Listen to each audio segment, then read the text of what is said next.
अगर आप हमारे चैनल पर नए हैं तो प्लीज हमारे चैनल को सब्सक्राइब कीजिए, वीडियो को लाइक करें और शेयर करें। सुखिया दुखिया दो बहनें थीं। सुखनी जो नाम के अनुसार सुखी थी और दुखनी जो अपने नाम के अनुसार दुखी थी। दोनों एक ही पिता की संतानें थीं, लेकिन दोनों की माताएं अलग अलग थीं। दोनों ने एक ही राजघराने में जन्म लिया था, किंतु दोनों का भाग्य अलग अलग था। एक राजा थे, उनकी एक रानी थी। काफी दिनों के बाद राजा के घर संतान रूपी कन्या का जन्म हुआ, लेकिन कन्या के जन्म के समय ही रानी की मृत्यु हो गई। दौड़ी, लेकिन जैसे ही पता चला कि रानी नहीं रही, पूरे राज्य में दुख फैल गया, महल में मातम छा गया। अब राजा के हृदय में उनकी कन्या के लिए नफरत हो गई कि इस कन्या के जन्म के बाद उनकी रानी की मृत्यु हो गई। इस कारण शायद यह कन्या अभागन है और यह मेरी रानी को खा गई। राजा ने निश्चय किया, अब मैं इस अभागी कन्या की शक्ल नहीं देखूंगा पूरे जीवन। राजा को अपनी कन्या से नफरत हो गई। सभी लोगों को उस छोटी सी बच्ची से बड़ी हमदर्दी थी। सभी सोचते थे, देखो एक तो माँ चली गई और पिता का ऐसा व्यवहार है। महल में जो भी दास दासियां और कर्मचारी थे, सभी उसे दुखनी कहने लगे और उसका नाम ही दुखनी पड़ गया। राजा के मंत्रियों ने राजा को समझाने की बहुत कोशिश की कि इसमें बच्ची का तो कोई दोष नहीं है, उसकी तो माँ चली गई है और पिता होते हुए आपने मुंह फेर लिया है, उस बच्ची का क्या दोष है। किंतु राजा ने किसी की एक नहीं सुनी। दुखनी दासियों के हाथों पलने लगी और राजा ने दूसरा विवाह कर लिया। दूसरी रानी आ गई। समय धीरे धीरे बीत रहा था। दूसरी रानी भी गर्भवती हुई और उसने भी एक कन्या को जन्म दिया। महल में खुशियां मनाई गईं। राजा बड़े खुश थे। उसका नाम सुखनी रखा गया क्योंकि उसके आने से महल में खुशियां छा गई थी। राजा भी बहुत प्रसन्न थे और रानी भी। अपनी बेटी होने के बाद रानी दुखनी को तो पहले से ही पसंद नहीं करती थी और राजा भी उसे देखना नहीं पसंद करते थे। बिना माँ की बच्ची राजा और रानी की उपेक्षा का शिकार रहती थी। धीरे धीरे दोनों बच्चे बड़े हो रहे थे। सुखनी भी दुखनी को पसंद नहीं करती थी। हमेशा सुखनी अच्छा अच्छा खाती, अच्छा अच्छा पहनती और राजकुमारी के जीवन को जी रही थी, और दुखनी बेचारी जो मिलता खाती, जो मिलता पहनती और सौतेली माँ की फटकार ही मिलती उसे। कितना भी अच्छा कर ले, उसे सिर्फ ताने मिलते कि जन्म लेते ही माँ को खा गई। अब धीरे धीरे सुखनी दुखनी दोनों बहनें बड़ी होने लगी और विवाह की योग्य हो गई। राजा के सलाहकारों ने राजा से कहा कि अब आपको दुखनी के विवाह की बात करनी चाहिए। राजा ने कहा, हाँ विवाह तो मुझे करना पड़ेगा, वैसे भी उस कुलक्षणी को जल्दी ही इस राज्य से भेज देना अच्छा होगा, वह तो मेरे राज्य पर बोझ है। राजा ने कभी अपनी पुत्री से दो प्यार के बोल नहीं बोले। राजा ने रानी से विचार विमर्श किया कि अब दुखनी का विवाह करना है। रानी बोली, राजा साहब दुखनी और सुखनी में 2 वर्ष का अंतर है, दोनों विवाह योग्य है, मुझे मेरी सुखनी का भी विवाह करना है। राजा ने कहा, समझ नहीं आता दुखनी के लिए कैसा वर ढूंढूं, क्योंकि मुझे उससे कोई भी लगाव नहीं है, वह कुलक्षणी है। मेरे घर में उसके कारण इतना बुरा हुआ, वह आते ही अपनी माँ को खो गई। जो रानी मुझे जान से प्यारी थी वो मुझे छोड़ के चली गई। अगर ये दूसरे घर जाएगी तो वहाँ भी इसका बुरा साया पड़ेगा और उन पर भी इसका बुरा होगा और उस परिवार के साथ भी बुरा होगा। मैंने तो उसकी शक्ल भी नहीं देखी, लेकिन उसका विवाह करके उसे विदा तो करना ही पड़ेगा। सौतेली माँ कहने लगी, देखिए राजा साहब, दुखनी को किसी गरीब मजदूर के यहाँ शादी कर दीजिए। किसी राजमहल में जाएगी तो वहाँ भी उनका बुरा ही हो जाएगा। सब लोग हमें ही दोष देंगे कि ऐसी अपशगुनी बेटी हमें दे दी, इसलिए इसकी शादी किसी गरीब घर में कर दीजिए और मेरी सुखनी के लिए कोई अच्छा सा राजकुमार ढूंढ दीजिए। राजा को रानी की बात जच गई। राजा राजमहल में आए और अपने मंत्रियों के साथ विचार विमर्श करने लगे। किंतु राजा का मंत्री बड़ा ईमानदार था और राजा के साथ बहुत ही सहानुभूति रखता था, लेकिन राजा उसकी कुछ भी सुनने को तैयार नहीं थे, क्योंकि मंत्री को दुखनी से बड़ी सहानुभूति थी और वह राजा की गैर हाजिरी में उसे बेटी तुल्य स्नेह देता था। किंतु राजा के दिमाग पर तो बेटी के अपशकुनी होने का ही भूत सवार था। राजा तो उसे बस अपने राज्य से दूर भेजना चाहता था। राजा के मन में यही धारणा बनी हुई थी। राजा के सामने मंत्री की कुछ न चली, इसलिए नाई और पंडित को बुलाया गया और दोनों बहनों के लिए जैसा बताया गया था वैसा वर ढूंढने के लिए आज्ञा दे दी गई। नाई और ब्राह्मण को भी दुखनी से हमदर्दी थी। प्रजा को ही हमदर्दी हो चुकी थी, लेकिन राजा के डर से कोई कुछ बोल नहीं सकता था। बेचारे नाई और ब्राह्मण चल दिए, जैसा कि राजा ने वर बताया था उसे ढूंढने। चलते चलते राज्य से काफी दूर निकल आए और एक गांव में पहुंचे। गांव देखने में ठीक ठाक था, लेकिन नदी के किनारे एक झोपड़ी बनी हुई थी। उसमें एक बुढ़िया बाहर चबूतरे पर बैठी हुई थी और चबूतरे पर बैठी हुई अपने बालों में कंघी कर रही थी। बहुत ही बूढ़ी थी, घर बिखरा पड़ा था। दोनों नाई और ब्राह्मण जब उसके पास पहुंचे तो कहने लगे, मैया तुम्हारे घर में कौन कौन है? तो बुढ़िया ने कहा, बेटा हम तो गरीब लोग हैं, मजदूरी करके अपना पेट पालते हैं। मेरा एक बेटा है जो मजदूरी करता है और जितना कमाता है उससे ज़्यादा उड़ा देता है, क्योंकि उसका काम में मन ही नहीं लगता और मुझसे जो हो पाता है वह मैं करती हूँ। अब नाई और ब्राह्मण एक दूसरे को देखने लगे, यही घर जो दुखनी के लिए ठीक होगा। इसलिए उन्होंने दुखनी के लिए उस बुढ़िया से बात की। हम राजा की बेटी की विवाह तुम्हारे घर में करेंगे। बुढ़िया चौंक कर उठ के खड़ी हो गई, कहने लगी, अरे क्यों तुम इस बुढ़िया का मजाक उड़ाते हो? नाई और ब्राह्मण ने बुढ़िया माई को बिठाया और कहने लगे, माई हमारी बात ध्यान से सुनो। राजा की बेटी है ज़रूर, लेकिन ना वो तुम्हें दान दहेज देगा और ना ही शानो शौकत से तुम्हारा विवाह करेगा। वो बेचारी तो दुखिया है, तुम उसे माँ का प्यार देना। बड़ी संस्कारी बच्ची है बेचारी, बस राजा की नज़रों में गिरी हुई है। राजा तो उसे अपशकुनी मानता है।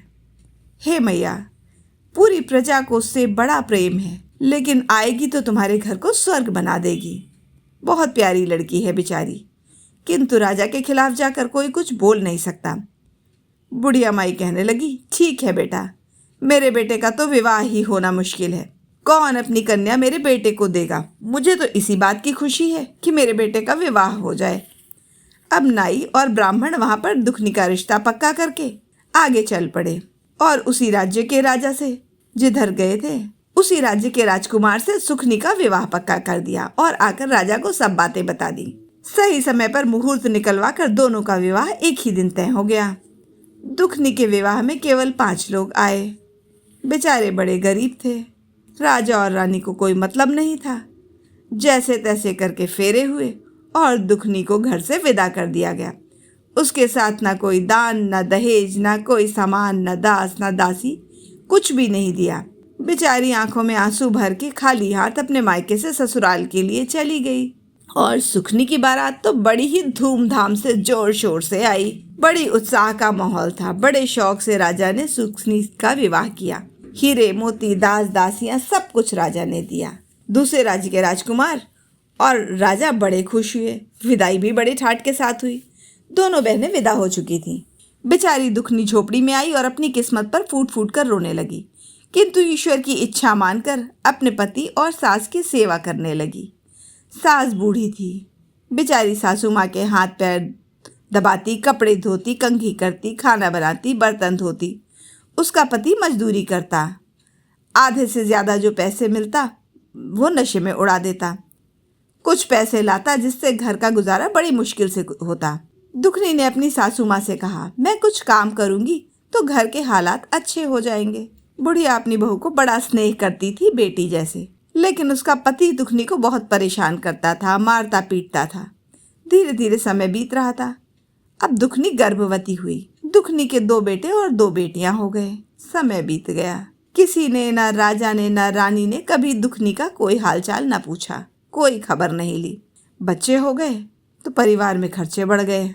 अकेला दुखनी का पति कमाने वाला जो थोड़े पैसे लाता, उससे घर खर्च चलाना बड़ा मुश्किल था। दुखनी ने फिर अपनी सास से कहा, माँ जी मैं मजदूरी करूँगी तो हमारे हालत अच्छे हो जाएंगे। सासू कहने लगी, बेटी तुम तो राजकुमारी हो, तुमने कहाँ किसी का काम किया होगा। दुखनी बोली, माँ जी काहे की राजकुमारी, मैं तो ऐसी ही थी, ऐसी ही हूँ, मुझे काम करने से कोई तकलीफ नहीं होगी। दुखनी का व्यवहार बड़ा मीठा था। पास पड़ोस के गांव वाले सभी लोग दुखनी से बड़े प्रसन्न रहते थे। दुखनी बड़े पूजा पाठ वाली धार्मिक विचार की महिला थी। अब दुखनी को काम मिलते देर नहीं लगी। वह लोगों के घर जाती, किसी का खाना बनाती, किसी के घर झाड़ू पोछा करती। ऐसे करती तो कोई अनाज दे देता, कोई खाना दे देता और कोई कुछ पैसे दे देता। इस तरह दुखनी का गुजारा सही से होने लगा। उसके पति में तो कोई सुधार नहीं आ रहा था। दुखनी बहुत समझाती, लेकिन उसका पति उल्टे उससे गाली गलौज करता और पीटता भी। धीरे धीरे जीतिया का व्रत आया। वह बेचारी जैसे तैसे अपने व्रत करती थी, लेकिन अब उसके घर में किसी को भूखा नहीं रहना पड़ता था, क्योंकि वह काम करती थी। सबका पेट भर जाता था। इतनी ही भगवान की कृपा थी कि वह मेहनती थी। उधर सुखनी के घर में नौकर चाकरों की कोई कमी नहीं। एक तो राजकुमारी, ऊपर से महल में रानी। एक दिन सुखनी को अपनी बहन दुखनी की याद आई। वह सोचने लगी, जाकर देखूं तो काफी समय बीत गया है। आखिर उस महारानी के रंग ढंग कैसे हैं? ज्यादा दुखी तो होगी ही। आखिर उसके पास है ही क्या? जाकर देखना चाहिए। अगर कहेगी तो अपने पास नौकरानी रख दूंगी, और मेरा काम करेगी तो मुझे तसल्ली भी होगी और मेरी सेवा भी हो जाएगी। क्योंकि सुखनी को बड़ा घमंड था। वह दुखनी के घर गई। दुखनी ने अपनी बहन को देखा तो बड़ी खुश हुई। बड़ा आदर सत्कार किया और बैठने का पीढ़ा दिया, क्योंकि उसके पास वही था। और जो भी उससे बन पड़ा, सेवा भावना से सुखनी की सेवा की। सुखनी ने देखा झोपड़ी में पड़ी हुई है, माली हालत खराब है, बच्चे इधर उधर खेल रहे हैं। किसी बच्चे के तन पे फटे कपड़े हैं तो कोई कुछ लेकर खेल रहा है। किंतु दुखनी भी खुश है और उसकी सासू माँ भी खुश है, और उसकी सासू माँ तो दुखनी के गुण गाए जा रही है। यह देखकर सुखनी को बड़ा गुस्सा आया कि इसकी सासू माँ इसकी तारीफ क्यों कर रही है। दुखनी से सुखनी बोली, बहन तू घरों में काम करती है, क्या पाती होगी? मेरे राजमहल में आ, वहां पर काम कर, और जो भी होगा मैं तुझे दूंगी। यहाँ घर घर जाती है, कितना काम करना पड़ता है। दुखनी बोली, बहन सुखनी, मुझे काम करने में कोई तकलीफ नहीं होती। मैं यहाँ भी काम करती हूँ, आपके यहाँ का भी कर दूंगी। मुझे खुशी होगी कि मेरी बहन का काम हो गया। और ऐसे ही बातचीत करते हुए सुखनी अपने घर आ गई, और अगले दिन से दुखनी सुखनी के घर जाने लगी और काम करने लगी। सुखनी दुखनी से बहुत काम करवाती, क्योंकि उसे बड़ा मज़ा आता था इसमें। बासी कुसी भोजन होता, वह सुखनी दुखनी को दे देती। दुखनी खुश होकर ले आती। राजमहल था तो तरह तरह के व्यंजन बनते, कभी बच्चों के लिए अच्छे पकवान मिल जाते। दुखनी भी खुश थी और बच्चे भी खुश थे कि चलो कुछ बढ़िया खाने को मिलता है। जितिया का व्रत आया।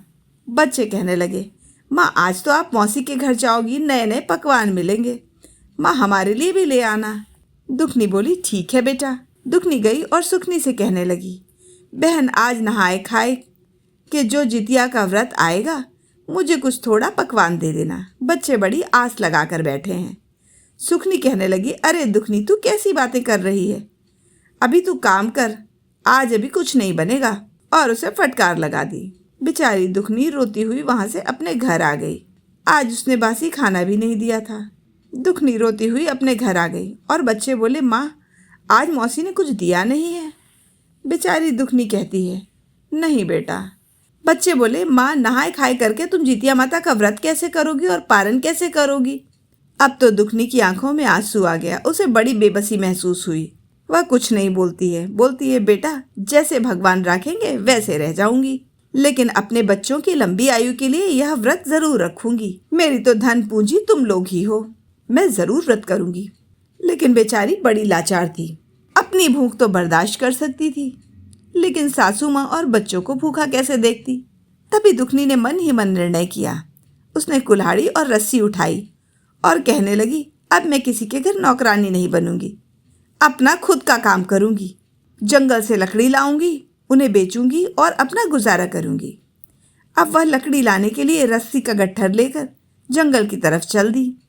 अभी समय बाकी था, वह लकड़ियां बेचकर व्रत का सामान ला सकती थी। उसने सच्चे हृदय से माता के व्रत का निश्चय किया था और माता का नाम लेती हुई जीमूत वाहन भगवान को याद करती हुई, बच्चों की लंबी उम्र की कामना करती हुई, मन ही मन अपनी बेबसी और लाचारी पर रोती हुई रास्ते में जाती जा रही थी। जाते जाते उसने रास्ते में देखा, जंगल के अंदर एक गाय है जो प्रसव पीड़ा से बड़ी दुखी है। उसका प्रसव नहीं हो पा रहा था। गाय बड़ी परेशान थी। दुखनी बेचारी तो सच्चे दिल की थी, किसी का दुख उससे देखा नहीं जाता था। गाय कहने लगी, बहन तुम कौन हो? दुखनी कहने लगी, मेरा नाम दुखनी है। गाय ने कहा, बहन दुखनी मेरी थोड़ी मदद कर दो, मैं प्रसव पीड़ा से बड़ा कष्ट पा रही हूँ, मेरा प्रसव नहीं हो पा रहा है। दुखनी बेचारी गौ माता के पास गई। यह तो दुखनी की परीक्षा थी। वह गौ माता के ऊपर हाथ लगाने लगी, उसे सहलाने लगी, उसकी कमर और पेट पे सहलाने लगी। जब उसने प्यार से सहलाया तो गऊ का प्रसव हो गया, जिससे गौ माता बड़ी प्रसन्न हुई और उन्होंने बड़े अच्छे से प्रेम से उसका धन्यवाद दिया क्योंकि गौ माता के एक बछड़े का जन्म हुआ था। वह गौ माता से बोली, गौ माता अब आप अपने बछड़े का ध्यान रखो और मैं गांव से दूर जंगल में लकड़ी लेने जा रही हूँ। गौ माता ने कहा, दुखनी लौटते समय मुझसे ज़रूर मिलती जाना बहन। दुखनी आगे चल दी। चलते चलते कुछ ही दूर पहुंची थी कि एक नागिन अपने फन को बार बार ज़मीन पर पटक रही थी, लोटपोट हो रही थी। दुखनी ने उसे गौर से देखा। ऐसे लग रहा था जैसे वह तड़प रही है। दुखनी को नागिन पर बड़ी दया आई। वह उसके पास गई और बोली, नागिन बहन तुम इतनी परेशान क्यों हो? नागिन कहने लगी, तुम कौन हो? मुझे देखकर तो लोग डर के भाग जाते हैं और तुम मेरे पास आ रही हो। दुखनी कहने लगी, अरे नागिन मुझे डर की क्या ज़रूरत? तुम मुझे डस भी लोगी तो कौन सा मेरे बिना ये दुनिया नहीं चलेगी, और मेरे मरने से तो धरती पर बोझ ही कम होगा। कभी किसी का प्यार नहीं मिला, माता पिता के लिए तरसती रही, और यहाँ पति का प्यार नहीं मिला। पति भी बस मतलब से बात करता है, जितना कमाता है आधा उड़ाता है, न मुझसे मतलब न बच्चों से। मन में आया तो घर आ गया, वरना नशा करके पड़ा है। नागिन कहने लगी, बहन दुखनी क्या करूं? मेरा जो एक कैंचुल है उतर नहीं रही है। लोग मुझे देखकर पत्थर मारते हैं और डरते हैं। तुम मेरे पास तक आ गई हो, तुम मेरी केंचुली उतारने में मेरी मदद कर दो। दुखनी ने उसके केंचुल उतरवा दिया। नागिन की तो कंचन काया सी उभर आई। लचीलेपन से नागिन इधर उधर चलने लगी। नागिन ने कहा, बहन दुखनी तुम बहुत अच्छी हो। जब रास्ते में वापस लौटो तो मुझसे मिल के जाना। दुखनी वहाँ से चल दी। चलते चलते कुछ आगे पहुँची। जंगल के अंदर एक बड़ी ही वृद्ध माता बैठी थी, जो कि स्वयं चीतिया माता थी, और यह भी दुखनी की परीक्षा चल रही थी। सभी दुखनी की परीक्षा लेने आए थे। भगवान की माया भगवान ही जाने। बेचारी दुखनी ने देखा बुढ़िया माई बैठी बड़ी परेशान है। बुढ़िया माई कहने लगी, अरे कौन हो बहन तुम? इस जंगल में क्या कर रही हो? दुखनी कहने लगी, माँ जी मैं तो यहाँ जंगल में लकड़ियाँ काटने के लिए आई हूँ, लेकिन आप यहाँ क्या कर रहे हो? जितिया माता कहने लगी, बेटी मैं तो यहीं झोपड़ी बना कर रहती हूँ। मेरे पैरों में बड़ा दर्द हो रहा है, मुझसे चला नहीं जा रहा है। क्या तुम मुझे मेरी झोपड़ी तक पहुँचा सकती हो? दुखनी बोली, क्यों नहीं माँ जी। और दुखनी उसके पास गई, उसे कंधे से सहारा दिया और ले जाकर कोठरी में चारपाई पर बिठा दिया।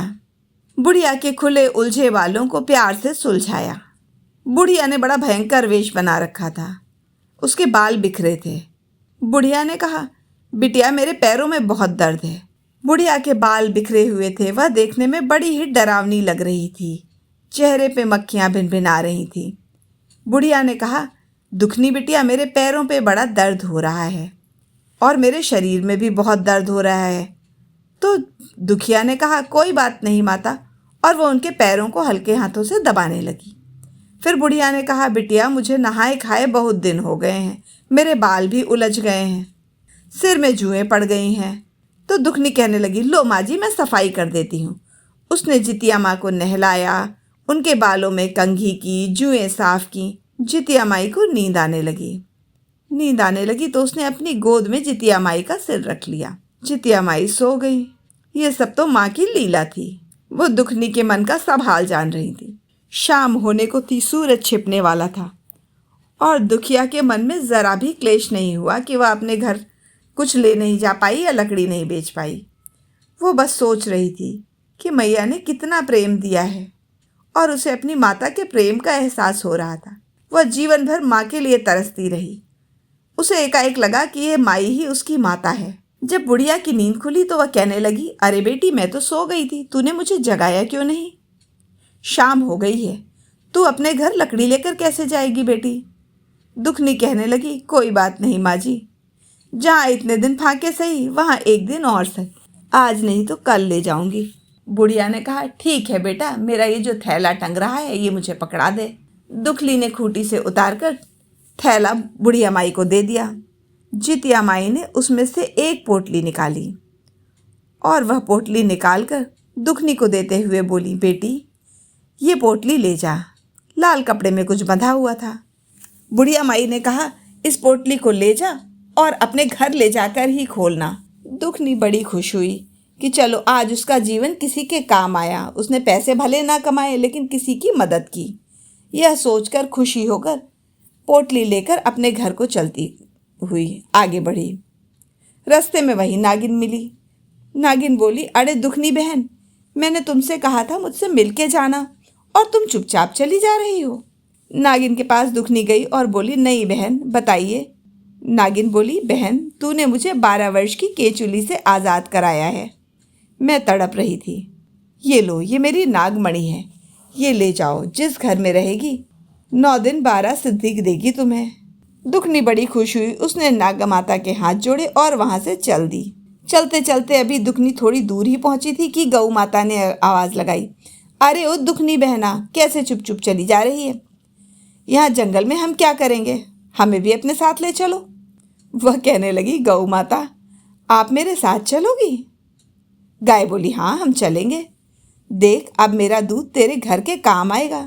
तेरे बच्चे भूखे नहीं रहेंगे। मेरे दूध को बेचकर तू पैसे भी कमाना और अपने घर का खर्च भी चलाना। अपने बच्चों को मेरा मीठा मीठा दूध पिलाना। अब बछड़ा और गाय दुखनी के साथ साथ चलने लगे।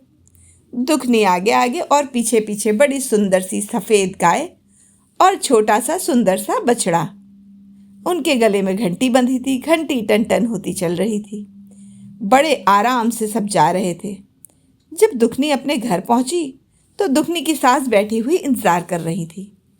कहने लगी, अरे बहू दुखनी, आज तो बड़ा समय लगा दिया बेटा। सुबह से तू व्रत थी, नहाए खाए के, और तूने आज कुछ खाया भी नहीं। आज नहाए खाए थे। बता बेटी, कल तेरा निर्जल व्रत रहेगा, परसों तुझे पारण भी करना है। तू कैसे करेगी बेटा नवमी के दिन? वह अपनी सासू माँ से बोली, माँ जी आप चिंता मत करो, मुझे तो बिल्कुल नहीं लगा कि मेरा व्रत भी है। मेरे शरीर में पता नहीं कहाँ से इतनी ताकत आ गई है कि मुझे थकान ही नहीं लग रही है। लग ही नहीं रहा है कि मेरा व्रत है। मुझे लग ही नहीं रहा है कि मैं आज इतनी परेशान थी। मुझे तो आज नहाए खाए की पूरी खुशी महसूस हो रही है और हल्का हल्का सा लग रहा है। और सारी बातें अपनी सासू माँ को बताई। उसकी सासू माँ बोली, बेटा यह तो बहुत अच्छा किया तूने, दूसरों की मदद करके। उसकी सास ने चौके को लीप दिया और एक दिया जला दिया। वहाँ पर लाल पोटली दुखनी ने रख दी। जैसे ही दुखनी ने लाल पोटली खोली, उसमें से तो सोना, चांदी, हीरे, मोती, बहुत सारी चीज़ें झड़ने लगीं। यह देखकर दुखनी और उसकी सास की आंखें फटी की फटी रह गईं। बाहर गाय रंभा रही थी। दुखनी बाल्टी लेकर गई तो गाय ने भर बाल्टी दूध दिया और बछड़े ने भी भरपेट दूध पिया और उसके गाय के बछड़े को भी दूध पिलाया। शाम को जब दुखनी का पति काम करके घर लौटा तो उसने देखा बाहर गाय बंधी है और अंदर आके देखा तो बड़ी रोशनी चमक रही है, क्योंकि नागमणि को भी उन्होंने वहां पे रख दिया था। वह बड़ा हैरान हुआ। उसने कहा, अरे यह सब क्या है? दुखनी ने अपने पति को सारी बात बताई। उसका पति दुखनी से माफ़ी मांगने लगा। उसे अपनी गलती का एहसास हो गया। उसने कहा, दुखनी तू तो साक्षात लक्ष्मी है। मैंने तेरे दुख को नहीं समझा, मैंने कभी तुम्हारी कदर नहीं की, मुझे माफ़ कर दे, अब मैं सुधर जाऊंगा। दुखनी ने कहा, कोई बात नहीं स्वामी, आप नशा छोड़ दो, मैं इसी में सुखी हो जाऊंगी। अब हमारे पास इतना धन है कि हम अच्छे से अपना जीवन चला सकते हैं, आप व्यापार कर सकते हो। पति भी खुश हो गया कि अब उसे किसी की मजदूरी नहीं करनी पड़ेगी। वह गरीबी से तंग होकर ही नशा करता था। उससे भी अपने बच्चों की भूख देखी नहीं जाती थी और वह लाचार महसूस करता था और सारा गुस्सा दुखनी पे उतारता था। वह दिल का बुरा नहीं था। अब दुखनी ने उससे कहा कि कुछ धन ले लो और बारात से व्रत के सामान ले आओ, मुझे व्रत की तैयारी करनी है। दोनों साथ में बाजार गए, बहुत सारा सामान ले आए और बड़े जोर शोर से जितिया माता के व्रत की तैयारी होने लगी। दुखनी के घर में बड़े जोर शोर से व्रत की तैयारी होने लगी। उधर 2 दिन बीत गए, दुखनी काम पर नहीं आई तो सुखनी को बड़ा ताजुब हुआ। सोचने लगी, दुखनी को क्या हो गया जो अब तक नहीं आई? मैंने डांट फटकार दिया था, इसीलिए बुरा मानकर छुट्टी तो नहीं कर गई। आके काम नहीं करेगी तो मुझे शांति कैसे मिलेगी कि वो मेरे घर में काम कर रही है? तो सुखनी खुद ही चल पड़ी दुखनी के घर देखने और आकर डांट लगाई, अरे दुखनी तू काम पर क्यों नहीं आ रही है? दुखनी बोली, बहन मुझे अब किसी काम की ज़रूरत नहीं है, अब तो तू ही मेरे घर काम कर जा। सुखनी ने देखा तो उसकी आंखें फटी की फटी रह गईं। उसने देखा दुखनी के घर में सुख सुविधा की हर चीज़ रखी है। बड़े बड़े मिस्त्री खड़े होकर उसके घर को बनाने की बातें कर रहे हैं। दुखनी के घर को देखकर सुखनी को विश्वास ही नहीं हुआ कि इतना धन इसे कहाँ से मिल गया। इतना तो राजमहल में भी नहीं है। वह अपने रौब में बोली, देख दुखनी, सच सच बता, कहाँ से चोरी करके इतना धन ले आई है, नहीं तो मैं राजा से शिकायत करके तुझे कारागार में डलवा दूंगी। बेचारी दुखनी डर गई, सीधे स्वभाव की थी। कहने लगी, सुखनी बहन, मैंने कोई चोरी नहीं की। मुझ पर तो जितिया माता रीझ गई हैं। उनकी कृपा से मेरे 9 नित 12 सिद्धि हुई है। सुखनी ने कहा, पूरी कहानी बता। सुखनी के मन में लालच आ गया। उसने कहा, दुखनी मुझे सारी कहानी बता। दुखनी ने सारी कहानी बता दी। अब सुखनी के मन में भी अधिक धन पाने का लालच आ गया। उसने सोचा, मैं भी जंगल जाऊंगी और माता से बहुत सारा धन ले आऊंगी। अब सुखनी अपने घर आ गई।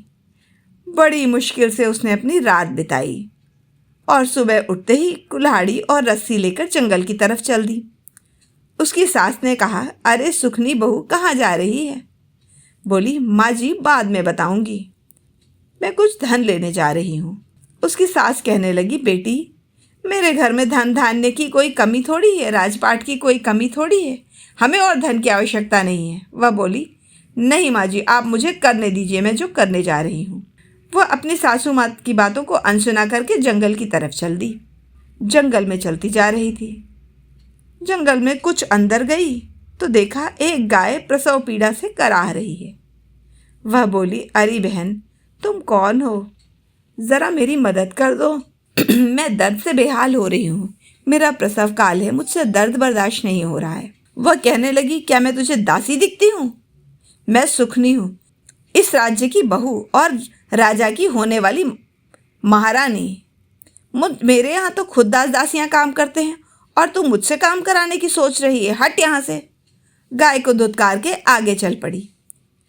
कुछ दूर गई तो उसे वही नागिन मिली जो धरती पर अपना फन पटक रही थी।